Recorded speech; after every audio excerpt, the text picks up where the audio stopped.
నమస్కారం. ఘంటారావానికి స్వాగతం. ప్రధానాంశాలు. ఎల్లుండి సీఎం అధ్యక్షతన మంత్రివర్గం భేటీ. ఉద్యోగ సమస్యలు సహా పలు అంశాలపై చర్చించే అవకాశం.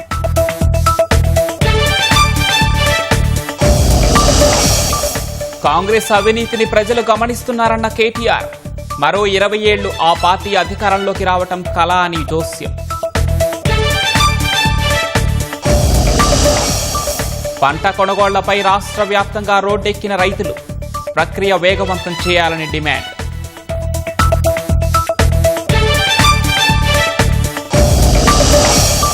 బీమా రంగంలో 100% ఎఫ్డీఐలకు కేంద్రం ఆమోదం. ఎల్ఐసిలో 20% విదేశీ పెట్టుబడులకు అనుమతి.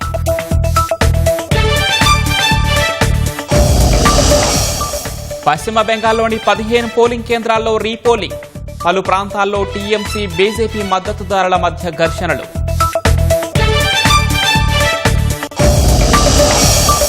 ఇరాన్ దక్షిణ తీరంలో పట్టు పెంచుకునేలా ఐఆర్జీసీ అడుగులు. 2000 కిలోమీటర్ల సముద్ర మార్గాలపై నియంత్రణ కోసం నిబంధనలు. ఇరాన్ ఓడరేవుల దిగ్బంధనంపై ట్రంప్ ఆసక్తికర వ్యాఖ్యలు. అమెరికా నౌకాదళం పైరేట్గా వ్యవహరించిందన్న ట్రంప్.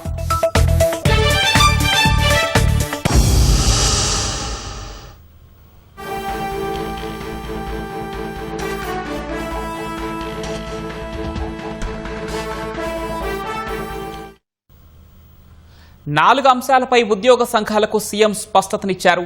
రిటైర్మెంట్ బకాయిల కోసం 100 రోజుల్లో 6,000 కోట్లు ఇస్తామని తెలిపారు. దీనికి సంబంధించిన మరింత సమాచారాన్ని మా ప్రతినిధి నాగేశ్వరాచారిని అడిగి తెలుసుకుందాం.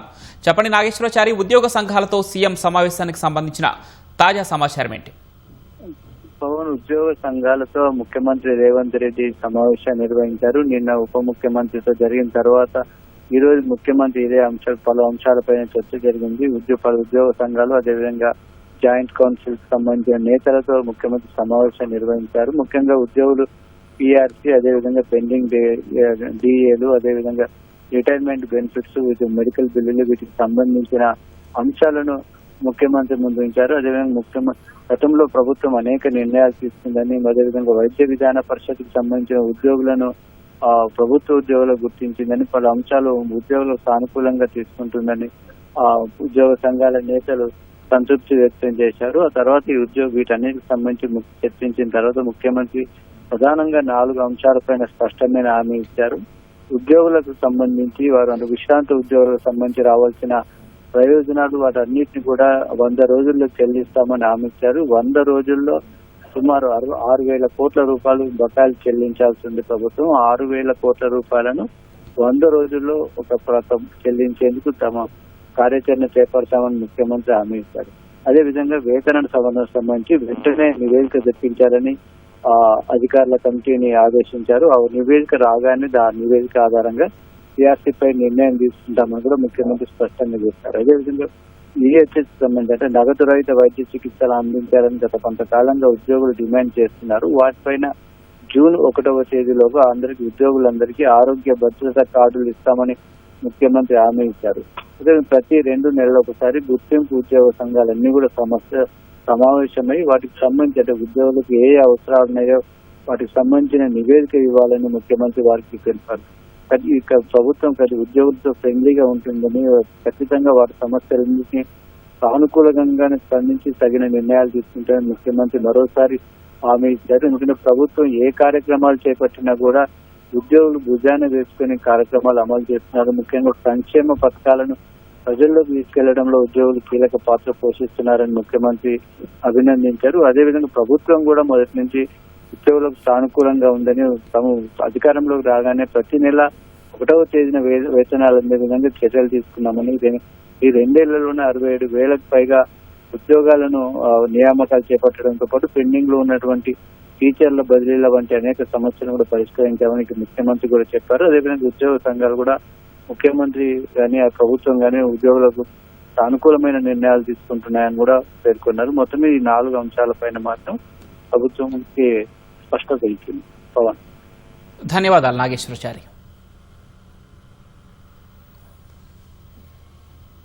రాష్ట్ర మంత్రివర్గం ఎల్లుండి సమావేశం కానుంది. సచివాలయంలో ఈ నెల 4న మధ్యాహ్నం 3 గంటలకు ముఖ్యమంత్రి రేవంత్ రెడ్డి అధ్యక్షతన భేటీ కానుంది. తుమ్మిడిహట్టి బ్యారేజీపై కేబినెట్ చర్చించనున్నట్లు తెలుస్తోంది. ప్రాణహిత చేవెళ్ల ప్రాజెక్టులో భాగంగా తుమ్మిడిహట్టి వద్ద 150 మీటర్ల ఎత్తులో బ్యారేజీ నిర్మించి శ్రీపాద ఎల్లంపల్లికి నీటిని తరలించాలని ఇటీవల ముఖ్యమంత్రి రేవంత్ రెడ్డి నిర్వహించిన సమావేశంలో నిర్ణయించారు. తుమ్మిడిహట్టి నుంచి ఎల్లంపల్లికి నీటిని తరలించేందుకు 4 మార్గాలు ప్రతిపాదనలో ఉన్నాయి. వీటిపై కేబినెట్ చర్చించి నిర్ణయం తీసుకునే అవకాశం ఉంది. ఉద్యోగులు, పింఛనర్ల సమస్యలు, డిమాండ్లపై మంత్రిమండలి చర్చించనున్నట్లు తెలుస్తోంది. ఉద్యోగులు, పింఛనర్ల పెండింగ్ బిల్లులు 100 రోజుల్లో క్లియర్ చేయాలని భావిస్తున్న ప్రభుత్వం దానికి సంబంధించిన కార్యాచరణపై కేబినెట్ నిర్ణయం తీసుకోనుంది. పెండింగ్ డిఏలు, ప్రభుత్వ నగదు రహిత చికిత్సలపై మంత్రివర్గం చర్చించనున్నట్లు సమాచారం. ప్రభుత్వంలో ఆర్టీసీ ఉద్యోగుల విలీనం, కొత్త ఆసరా పింఛన్లు, తెలంగాణ ఉద్యమకారుల కోసం కార్యక్రమాలు, ఇందిరమ్మ బీమా పథకం వంటి అంశాలపై కూడా నిర్ణయాలు తీసుకునే అవకాశం ఉంది. ఆర్టీసీ అధికారులు, కింది స్థాయి సిబ్బంది, ప్రయాణికుల విషయంలో సానుకూలంగా ఉండాలని రవాణా శాఖ మంత్రి పొన్నం ప్రభాకర్ స్పష్టం చేశారు. ఆర్టీసీ ఉన్నతాధికారులతో మంత్రి జూమ్ సమావేశం నిర్వహించి పలు సూచనలు చేశారు. సీఎం రేవంత్ రెడ్డితో జరిగిన సమావేశంలో కార్మిక సంఘాలు లేవనెత్తిన అంశాలపై అధికారులకు పొన్నం దిశానిర్దేశం చేశారు. ఆర్టీసీ సిబ్బంది, ప్రయాణికులతో డిపో మేనేజర్లు సత్సంబంధాలు కలిగి ఉండాలన్నారు. టికెట్కు సంబంధించి ఏదైనా ఇబ్బందులు జరిగితే చర్యలు తీసుకోవాలని, గొడవలు పెట్టుకోవడం సరికాదన్నారు. ప్రతి 2వ శనివారం యాజమాన్యం సిబ్బంది సమస్యలను వినాలని తెలిపారు. ఏదైనా సమస్య కింది స్థాయిలో పరిష్కారం కాకపోతే ఆర్టీసీ ఎండీ స్థాయిలో పరిష్కారం చేద్దామని మంత్రి స్పష్టం చేశారు. పేదవాడి సంక్షేమం కోసం పనిచేస్తున్న రాష్ట్ర ప్రభుత్వంపై అక్కసుతో ప్రతిపక్షాలు విమర్శలు చేస్తున్నాయని మంత్రి పొంగులేటి శ్రీనివాసరెడ్డి మండిపడ్డారు. భద్రాచలంలో ఎమ్మెల్యే తెల్లం వెంకట్రావుతో కలిసి పలు అభివృద్ధి కార్యక్రమాలకు శ్రీకారం చుట్టారు. అనంతరం భద్రాచలంలోని ఐటీడీఏ నూతనంగా ప్రారంభించిన గిరి మార్ట్ను పొంగులేటి సందర్శించారు. ఈ సందర్భంగా గిరిజనులు తయారు చేసిన తినుబండారాలను ఆయన రుచి చూశారు. గత ప్రభుత్వం కంటే ఎక్కువ పంటలను కొనుగోలు చేస్తూ రైతులకు అండగా నిలిచామని పొంగులేటి తెలిపారు. 10 సంవత్సరాలుగా ఆనాటి ప్రభుత్వం పేదవాడి ఆత్మ గౌరవానికి చిహ్నంగా ఉండే ఇల్లు ఇవ్వాలనే జ్ఞానం లేకపోతే ఈ ప్రభుత్వం వచ్చిన తర్వాత ఇటువంటి మారుమూల ప్రాంతంలో ప్రతి ఊళ్ళో కూడా పేదవాడి ఆత్మ గౌరవానికి చిహ్నంగా ఇందిరమ్మ ఇల్లు మొదటి విడత ఇచ్చాం. 2వ విడత ఈ నెలాఖరులోపు మళ్లీ ఇస్తున్నాం. 3వ విడత ఇస్తాం. 4వ విడత ఇస్తాం. ఏదో ఇల్లిచ్చి డబ్బులు ఇవ్వకుండా ఉండకుండా ప్రతి సోమవారం నాడు టెన్షన్ గా ₹1 కూడా కరప్షన్ లేకుండా పేదవాడి అకౌంట్ లో డైరెక్ట్ గా హైదరాబాద్ లో బటన్ నొక్కితే పేదవాడి ఖాతాలో జమ అయ్యే విధంగా వ్యవస్థని ఎస్టాబ్లిష్ చేసి ఈనాడు పేదవాడికి భారం కాకుండా ఇందిరమ్మ ఇల్లు ఈ ప్రభుత్వం ఇవ్వటం జరుగుతుంది. అంటున్నారు, విమర్శించినంత మాత్రంలో ప్రజలు నమ్ముతారనో మళ్లీ ఆ దొరలను తీసుకొచ్చి నెత్తిన కూర్చోబెట్టుకుంటారనో ఆ దొరలు ఇంకా పోకడం మారలేదు. ఇప్పటికైనా జ్ఞానోదయమై మీరు ఆనాడు పేదవాడికి చేయని మంచి కార్యక్రమాలు ఈనాడు ప్రజా ప్రభుత్వం గౌరవ ముఖ్యమంత్రి రేవంత్ రెడ్డి గారి నాయకత్వంలో సంక్షేమ కార్యక్రమాలు రాష్ట్ర వ్యాప్తంగా ఇస్తున్నాం. 2.5 ఏళ్ల కాంగ్రెస్ పాలన చూసిన తర్వాత ప్రజలు ఎట్టి పరిస్థితుల్లోనూ కాంగ్రెస్ పార్టీకి ఓటు వేసే అవకాశమే లేదని బీఆర్ఎస్ కార్యనిర్వాహక అధ్యక్షుడు కేటీఆర్ విమర్శించారు. తెలంగాణలో కాంగ్రెస్ తిరిగి 20 ఏళ్ల పాటు అధికారంలోకి రావటం కల అన్నారు. ఉమ్మడి రంగారెడ్డి జిల్లా పార్టీ ప్రజాప్రతినిధులు, సీనియర్ నేతలతో కేటీఆర్ సమీక్ష నిర్వహించారు. రాష్ట్రంలో కాంగ్రెస్ అవినీతి అడ్డగోలుగా పెరిగిపోయిందని, అన్ని అంశాల్లోనూ కమిషన్లు, కాసుల కక్కుర్తి కోసమే చూస్తోందని ఆరోపించారు. రంగారెడ్డి జిల్లాలో భూములతో పాటు అనేక మైనింగ్ కుంభకోణాలకు మంత్రులే పాల్పడుతున్న పరిస్థితి ఉందని ఆరోపించారు. కేంద్రంలో బీజేపీ ప్రజా వ్యతిరేక నిర్ణయాలకు ₹1000 పైగా గ్యాస్ సిలిండర్ ధర పంపే నిదర్శనమన్నారు. ఈ ప్రజా వ్యతిరేక నిర్ణయాలపై నిరసన కార్యక్రమాలు చేపట్టాలని శ్రేణులను ఆదేశించారు. కాంగ్రెస్, బీజేపీలు అధికారాన్ని అడ్డం పెట్టుకుని అడ్డగోలుగా ఓట్లు తొలగించకుండా అప్రమత్తంగా ఉండాలని సూచించారు. మున్సిపల్ కార్పొరేషన్ల ఎన్నికలకు సమాయత్తం కావాలని నేతలకు దిశానిర్దేశం చేశారు. ప్రజా సంక్షేమాన్ని పట్టించుకోకుండా ప్రజల సొమ్మును ఏ విధంగా దోచుకోవాలా అని పాలకులు 10 ఏళ్లు దృష్టి సారించారని మంత్రి కొండా సురేఖ విమర్శించారు. సంక్షేమ పథకాలు సైతం తమ పార్టీ వారికి కట్టబెట్టారని ఆరోపించారు. కానీ రేవంత్ రెడ్డి పాలనలో పార్టీలకు అతీతంగా సంక్షేమ కార్యక్రమాలు అందరికీ అందుతున్నాయని తెలిపారు. ప్రజా పాలన ప్రగతి ప్రణాళికలో భాగంగా వరంగల్ శివనగర్లో నిర్వహించిన నియోజకవర్గ స్థాయి సమావేశంలో కొండా సురేఖ పాల్గొన్నారు. అర్హులకు షాదీ ముబారక్, కళ్యాణలక్ష్మి చెక్కులను పంపిణీ చేశారు. ఇటీవల జరుగుతున్న నేర ఘటనలపై స్పందిస్తూ పిల్లల భవిష్యత్తు ఆగమవుతోందని ఆవేదన వ్యక్తం చేశారు. కలిసి ఉంటే కలదు సుఖమని, బంధాలు బలపడతాయని చెప్పారు. నిజమైన నిరుపేద ప్రజల కోసం మాత్రమే ఈ యొక్క రేవంత్ రెడ్డి గారి ప్రభుత్వం పనిచేస్తుంది అని చెప్పడానికి నేను నిజంగా కూడా గర్వపడతా ఉన్నాను. ఎక్కడ కూడా పైరవీలు లేవు, ఎక్కడ కూడా పైసలు వసూలు చేసుడు లేదు. గత ప్రభుత్వాలైతే మరి ఏం చేసినా కూడా వాళ్ళ పార్టీల వరకు, వాళ్ళ నాయకుల వరకు మాత్రమే కార్యక్రమాలు చేసేటివి. సేపు ప్రజల సొమ్ముని ఏ విధంగా దోచుకోవాలి, ఏ విధంగా దౌర్జన్యాలు చేయాలి, ఏ విధంగా ప్రజలను మరి వాళ్ళ యొక్క వచ్చిన పథకాలను తప్పుదారి పట్టించాలి అనేటువంటి ఆలోచన తప్పితే మరి అర్హత ఉన్న వాళ్ళకి ఈ ప్రభుత్వ పథకాలను అందిద్దామనేటువంటి ఆలోచన ఏ ఒక్క రోజు కూడా గత పాలకులు చేయలేదు. పాంచజన్యం విషయంలో తాను మాట తప్పితే అమరవీరుల స్తూపానికి తనను కట్టేసి రాళ్లతో కొట్టాలని తెలంగాణ రక్షణ సేన అధ్యక్షురాలు కవిత అన్నారు. హైదరాబాద్లోని బషీర్బాగ్ ప్రెస్ క్లబ్లో కవిత మేడ్తి ప్రెస్లో పాల్గొన్నారు. సర్వోదయ తెలంగాణే తమ లక్ష్యమని కవిత పునరుద్ఘాటించారు. పార్టీ ప్రకటన సభలో తన తండ్రి కేసీఆర్ను విమర్శించలేదని, బీఆర్ఎస్ అధినాయకుడిని మాత్రమే విమర్శించానని తెలిపారు. భవిష్యత్తులోనూ పరస్పర విమర్శలుంటాయని చెప్పారు. ఉచిత విద్య, వైద్యం, రైతు సంక్షేమం, యువతకు 4 లక్షల ఉద్యోగాలు, సామాజిక సమానత్వం వంటి అంశాలే తమ ప్రాధాన్యతగా ఉంటాయని తెలిపారు. రేవంత్ పాలనలో పోలీసుల కరకసత్వం పెరిగిపోయిందని కవిత ఆరోపించారు. తెలంగాణలో రోజుకు సగటున 7 మహిళలపై అత్యాచారాలు జరుగుతుంటే హోంశాఖ తన వద్దే ఉంచుకున్న రేవంత్ కనీసం స్పందించడం లేదని విమర్శించారు. తెలంగాణ ఆనాడు తెచ్చుకున్నప్పుడు ఏమనుకున్నాం, మనం బంగారు తెలంగాణ కావాలి అనుకున్నాం, జరగలేదు. కాబట్టి సర్వులకు ఉదయం రావాలనేటటువంటి మంచి స్ఫూర్తివంతమైనటువంటి నినాదంతో ముందుకెళ్తున్నాం. దానికి టూల్ ఏంటంటే పాంచజన్యం. ఈ 5 రంగాలు గట్టిగా అభివృద్ధి చెందితే అందరి జీవితాల్లో వెలుగులు వస్తాయని నేను నమ్ముతా ఉన్నా. కాబట్టి పాంచజన్యం అనేటటువంటి టూల్ తీసుకొని సర్వోదయ తెలంగాణ లక్ష్యంగా తెలంగాణ ప్రజల మధ్యకు వెళ్తా ఉన్నాం. ఖచ్చితంగా సక్సెస్ అవుతానని నేను ఒకటి, నేను మా నాన్నను క్రిటిసైజ్ చేయలేదండి. పొలిటికల్ లీడర్గా కేసీఆర్ గారిని క్రిటిసైజ్ చేసిన, బీఆర్ఎస్ పార్టీ అధ్యక్షులు గౌరవనీయులు పెద్దలు కేసీఆర్ గారిని క్రిటిసైజ్ చేసిన తప్పితే మా నాన్న కేసీఆర్ని నేను తిట్టలేదు. మా నాన్న కేసీఆర్తోని నాకు ఎటువంటి ప్రాబ్లం లేదు. నాన్నగా ఆయన లేకపోతే నాకు జన్మనే లేదు. బీఆర్ఎస్ పార్టీ అధ్యక్షులు కేసీఆర్ గారితో ఖచ్చితంగా నాకు ఐడియాలజికల్ విభేదాలు ఉన్నాయి.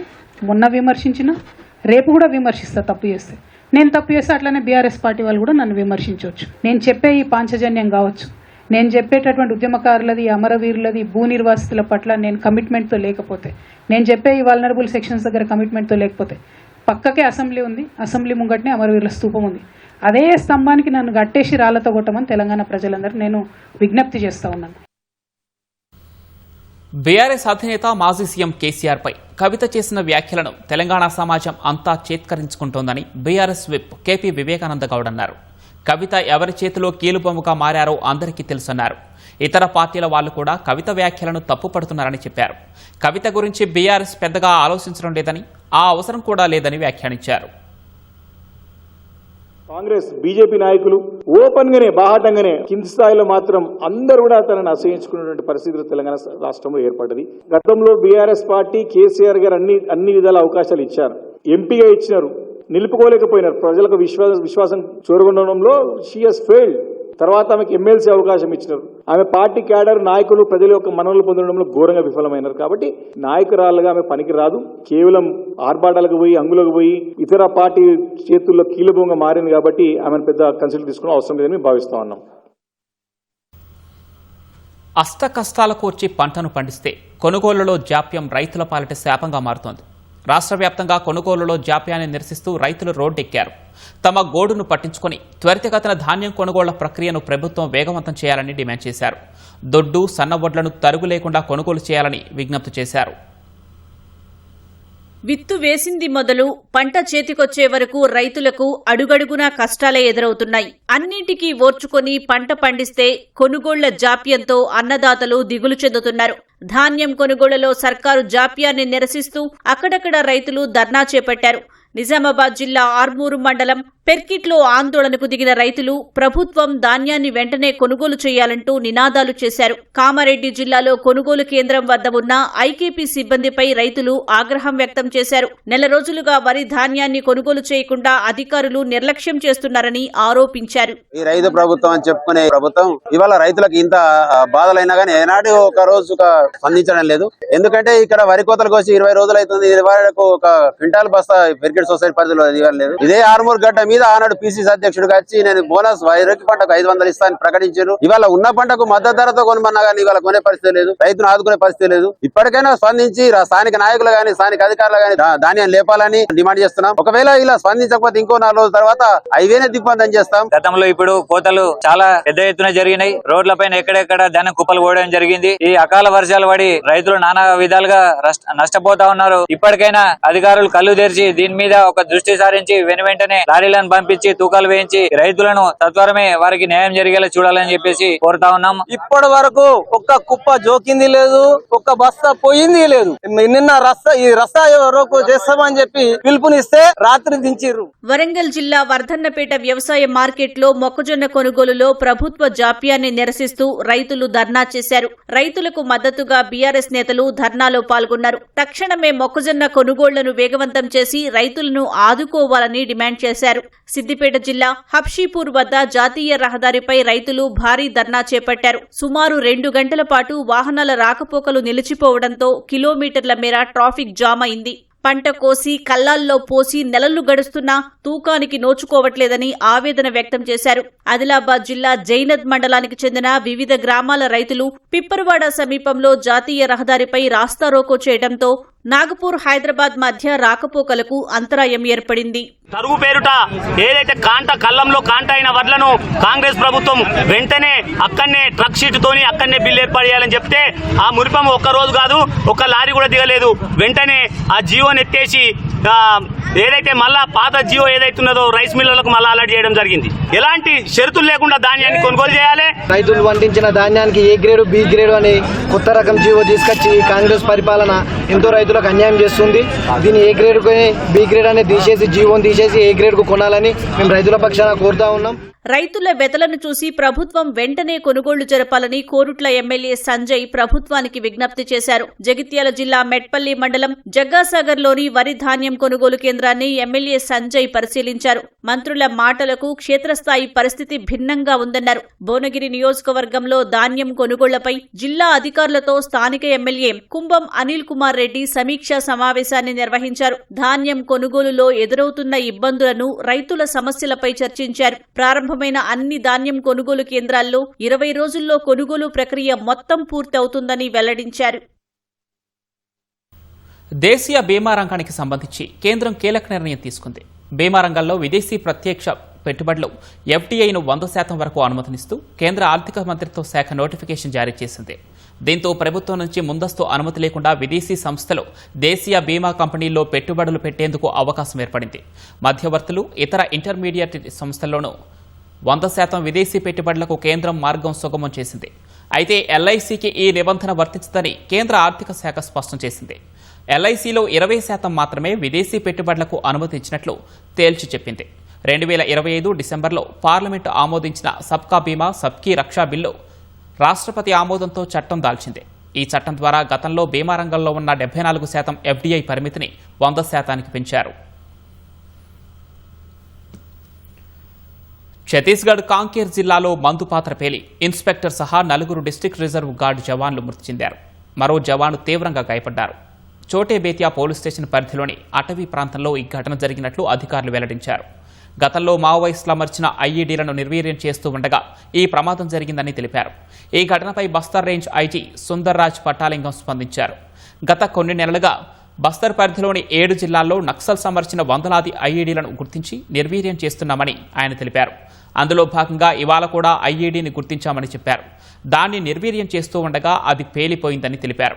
ఈ ఘటనలో 3 సిబ్బంది ప్రాణాలు కోల్పోవడం బాధాకరమని ఆయన విచారం వ్యక్తం చేశారు. పశ్చిమ బెంగాల్లోని దక్షిణ 24 పరగణాల జిల్లాల్లో 2 అసెంబ్లీ నియోజకవర్గాల పరిధిలోని 15 పోలింగ్ కేంద్రాల్లో రీపోలింగ్ ముగిసింది. సాయంత్రం 5 గంటల వరకు 86.9% పోలింగ్ నమోదైనట్లు ఈసీ ప్రకటించింది. వెబ్కాస్టింగ్ ద్వారా ఎన్నికల అధికారులు పర్యవేక్షించారు. రీపోలింగ్ సందర్భంగా పలు ప్రాంతాల్లో ఉద్రిక్తత పరిస్థితులు చోటు చేసుకున్నాయి. అధికార టీఎంసీ, బీజేపీ మద్దతుదారుల మధ్య ఘర్షణలు జరిగాయి. పోలీసులు పరిస్థితిని అదుపులోకి తెచ్చారు. ఈ 15 పోలింగ్ కేంద్రాల్లో అక్రమాలు జరిగినట్లు ఫిర్యాదులు రావడంతో రీపోలింగ్ నిర్వహించాలని ఈసీ శుక్రవారం ఆదేశించింది. మగ్రాహత్ పశ్చిమ అసెంబ్లీ నియోజకవర్గంలోని 11 పోలింగ్ కేంద్రాలు, డైమండ్ హార్బర్లోని 4 కేంద్రాల్లో రీపోలింగ్ నిర్వహించాలని ఆదేశాలు జారీ అయ్యాయి. పశ్చిమ బెంగాల్ అసెంబ్లీ ఎన్నికల 2వ దశలో భాగంగా ఏప్రిల్ 29న మగ్రాహత్ పశ్చిమ, డైమండ్ హార్బర్ నియోజకవర్గాల్లో పోలింగ్ జరిగింది. ఆయా చోట్ల అక్రమాలు జరిగినట్లు బీజేపీ నేతలు ఫిర్యాదు చేశారు. వాటిపై రిటర్నింగ్ అధికారులు, పరిశీలకుల నుంచి వచ్చిన నివేదికల ఆధారంగా ఈ రీపోలింగ్ నిర్ణయం తీసుకున్నారు.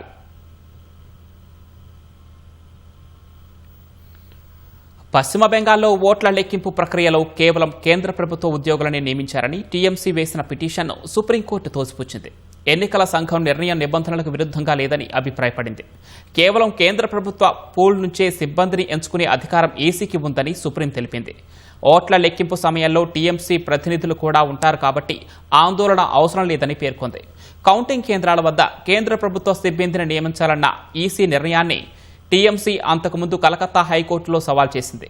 వారిని సూపర్వైజర్లుగా, అసిస్టెంట్లుగా నియమిస్తే బీజేపీకి అనుకూలంగా పనిచేస్తారని ఆందోళన వ్యక్తం చేసింది. అయితే ఈసీ నిర్ణయాన్ని హైకోర్టు సమర్థించడంతో టీఎంసీ సుప్రీంను ఆశ్రయించింది. ఈసీ సర్క్యులర్ ప్రకారం రాష్ట్ర అధికారులను చేర్చుకోవాల్సి ఉన్నా వారిని నియమించడం లేదని ఆరోపించింది. ఈ సమయంలో ఎన్నికల కమిషన్ న్యాయవాదులు స్పందించారు. ఓట్ల లెక్కింపుపై పూర్తి పర్యవేక్షణ అధికారం రిటర్నింగ్ అధికారికే ఉంటుందని, ఆయన రాష్ట్ర ప్రభుత్వ ఉద్యోగి అని గుర్తు చేశారు. ఇరుపక్షాల వాదనలు విన్న సుప్రీం ఈసీతో ఏకీభవించింది. కాగా కోల్కతాలోని ఒక ఈవీఎం స్ట్రాంగ్ రూమ్లో పోస్టల్ బ్యాలెట్ కవర్లను అనధికారికంగా వేరు చేస్తున్నారని ఎన్నికల సంఘానికి టీఎంసీ ఫిర్యాదు చేసింది. హర్మూజ్ జలసంధితో పాటు పర్షియన్ గల్ఫ్లో తమ పట్టును మరింత పెంచుకునే దిశగా Iran Islamic revolutionary guard corps IRGC కీలక నిర్ణయం తీసుకుంది.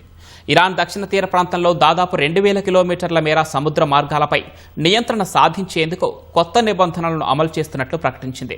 దీనికి సంబంధించిన సమీకరణలు, నిబంధనలు సిద్ధమయ్యాయని, సుప్రీం లీడర్ మొజ్తఫా ఖమేనీ ఆదేశాలకు అనుగుణంగా వాటిని అమలు చేస్తామని తెలిపింది. అరేబియా గల్ఫ్ నుంచి హర్మూజ్ జలసంధి వరకు ఉన్న ఇరాన్ తీర ప్రాంతాన్ని మరింత సురక్షితం చేయడమే ఈ కొత్త నిబంధనల లక్ష్యమని ఐఆర్జీసీ పేర్కొంది. ఈ ప్రాంతాన్ని ఇరాన్ ప్రజలకు గర్వకారణంగా, ప్రాంతీయ సుస్థిరతకు మూల కేంద్రంగా మారుస్తామని వెల్లడించింది. ఇటీవల పర్షియన్ గల్ఫ్ దినోత్సవం సందర్భంగా హర్మూజ్ జలసంధికి సంబంధించి ఇరాన్ సుప్రీం లీడర్ మొజ్తఫా ఖమేనీ సమగ్రమైన వ్యూహాత్మక ప్రణాళికను ఆవిష్కరించారు. పర్షియన్ గల్ఫ్లో విదేశీ శక్తులకు చోటు లేదని, దుష్ట ఆలోచనలతో వచ్చే శక్తులకు ఆ సముద్ర గర్భమే శరణ్యమని హెచ్చరించారు. జలసంధి నుంచి వచ్చే ఆదాయాన్ని ఇరాన్ రియాల్స్లో వసూలు చేయడంతో పాటు నౌకల రాకపోకలపై నియంత్రణ ఆ వ్యూహాత్మక ప్రణాళికలో ఉన్నాయి. ఈ క్రమంలోనే కొత్త నిబంధనలను అమలు చేస్తున్నట్లు ఐఆర్జీసీ ప్రకటించింది.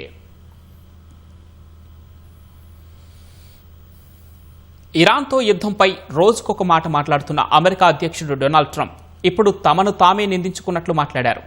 ఇరాన్ పోర్టులను దిగ్బంధించడంపై మాట్లాడిన ఆయన తమను తామే సముద్రపు దొంగలుగా అభివర్ణించుకున్నారు. ఇరాన్ రేవుల దిగ్బంధనం అమెరికాకు చాలా లాభదాయకమైన వ్యాపారమని చెప్పుకొచ్చారు. ఇరాన్ క్షిపణుల్లో 80% ధ్వంసం చేశామని, కానీ ఇంకా వారికి క్షిపణి, డ్రోన్ సామర్థ్యం మిగిలే ఉందని తెలిపారు. 5 miles away, in one shot into the engine room, blew up the engine room, the ship stopped. They used tugboats, and then we landed on top of it. On top of everything else, we then land on top of it, and we took over the ship. We took over the cargo, took over the oil. It's a very profitable business. Who would have thought we were doing that? We're like pirates. We're sort of like pirates. But we're not playing games because, you know, for 47 years, Iran has been pushing everybody around. They're the bully. June 12 నుంచి England, వేల్స్లో జరిగే మహిళల T20 ప్రపంచ cup కోసం BCCI 15 మందితో జట్టును ప్రకటించింది. కొత్త అమ్మాయి నందిని శర్మ సహా వికెట్ కీపర్, బ్యాటర్ యాస్తికా భాటియాకు జట్టులో చోటు కల్పించింది. స్టార్ బ్యాటర్ హర్మన్ ప్రీత్ కౌర్ నేతృత్వంలో జట్టును ప్రకటించిన బీసీసీఐ ఆమెకు డిప్యూటీగా స్మృతి మంధానాన్ని నియమించింది. షఫాలి వర్మ, జెమిమా రోడ్రిక్స్, భారతి పుల్మాలి, దీప్తి శర్మ, రిచా ఘోష్, శ్రీచరణి, అరుంధతి రెడ్డి, రేణుకా సింగ్ ఠాకూర్, క్రాంతి గౌడ్, శ్రేయాంక పాటిల్, రాధా యాదవ్లతో అమితా శర్మ నేతృత్వంలోని సెలక్షన్ కమిటీ జట్టును ప్రకటించింది. ఇదే జట్టు మే 28న ఇంగ్లాండ్తో జరిగే 3 మ్యాచ్ల T20 సిరీస్ ఆడనుంది.